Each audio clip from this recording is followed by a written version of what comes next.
And howdy, I'm Tom the Beer Whisperer. I don't know if this is going to work. I'm trying this from another angle. I'm not quite getting the lights from the lights where I want it. Because I'm running a professional operation. But anyway, we're going to give her a shot anyway, right? Hey, I'm Tom the Beer Whisperer, and this is a go-around 2 on this Walker's Reserve. And I'm using my Imperial pint. Pours nice in that glass. Sometimes it's nice to pour a smaller glass. But I love the way a beer pours in a big glass. When you get an Imperial pint like this, I mean, that's just beautiful. Look at it. Can you see how that head works there? I mean, that's just freaking sweet. That's a pretty beer. Yeah, I said my other one, I passed for some reason. I just kind of bypassed porters. I'm kind of buying them this year. 5.845. It's not super huge, but it's good sized. Walker's Reserve, and I read all the particulars as far as what hops and stuff for the last one. So I'm not going to do this one. This one's going to be kind of a let's just hang out video. Let's just hang out, man. We're just going to have a convo.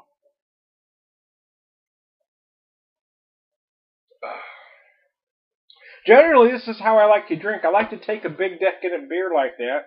Not necessarily big in ABV, but big in flavor. And pair it with some whiskey. And in this case, actually I poured a little more out. It looked like there was only that much left. I usually only pour a double shot at a time. I think I probably got a good 4 ounces in there. So we're just going to sip this over, quite some time. I'm not going to drink it during the course of this video, or all of it anyway. But anyway, this is, actually, I'm drinking some neat. This is my John L. Sullivan Irish whiskey. It's not wine or anything. I'm not doing beer and wine. But this is, I don't know if you can see a better picture of that there. That's my family crest glasses there. We are of Irish heritage. That's the crest for them.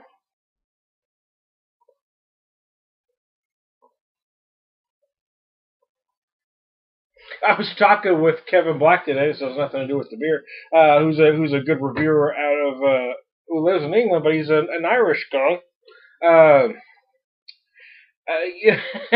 I haven't had one in a while. I do, I've done a lot of my own blends here. I'm still not getting that exactly where I want it.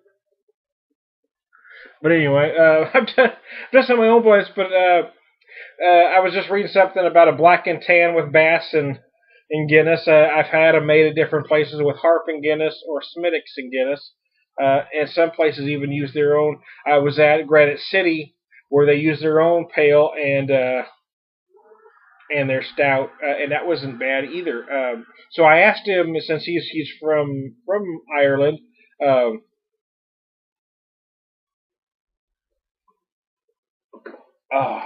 how they make it over there, and he says we really don't drink that over there. It kind of reminded me sometimes things are, I don't know if it's a tourist thing or maybe it's more of an American invention. I don't know. Sometimes you think something come from someplace and no, we don't do that here. That's just what some people think. Yeah, I thought that was funny. I like to share stories. Kind of what I do.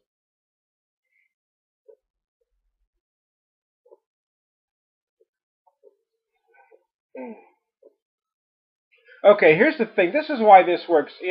Some people, there are folks that want to do whiskey or beer, and I know I'm not the only guy that likes to do whiskey and beer. And here's the reason: because this is a nice whiskey. It's not extremely expensive. It generally runs between 20 to 25. I happened to pick up this one on sale for 14. But you do get sherry notes. I mean, you do get some caramel.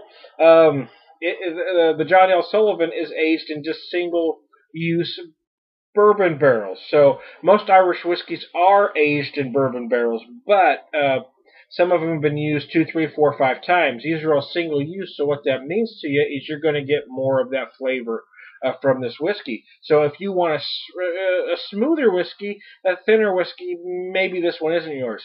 But if you're a fan of bourbon, this doesn't taste like bourbon. It does taste like Irish. It is smooth and mellow, but you get more of that. It is a little sweeter than typical Irish whiskeys. It is a little smokier than typical Irish whiskeys.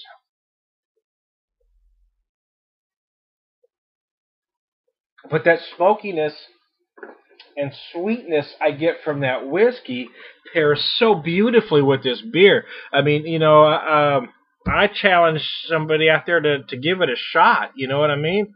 Wow. If you're a whiskey drinker and a good beer drinker, my camera just went wonky on me there. Yeah, try it, man, because that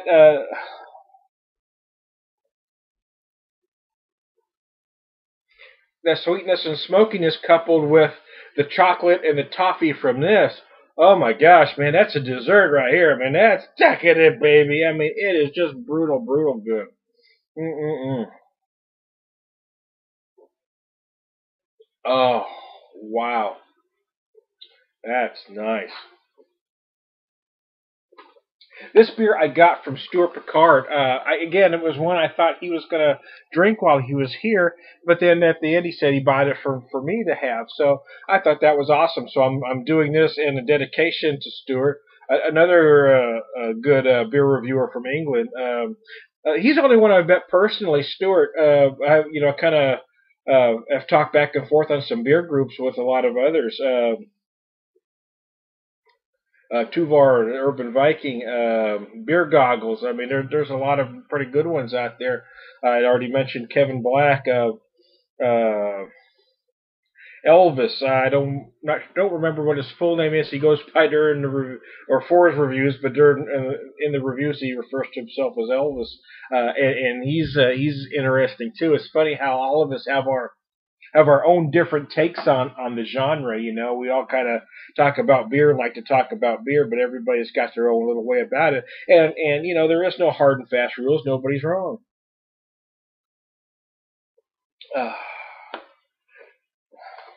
I'm more of a color comment. I don't necessarily do a beer review. I just mostly talk about what I'm doing. I just pop a beer and I start talking with you.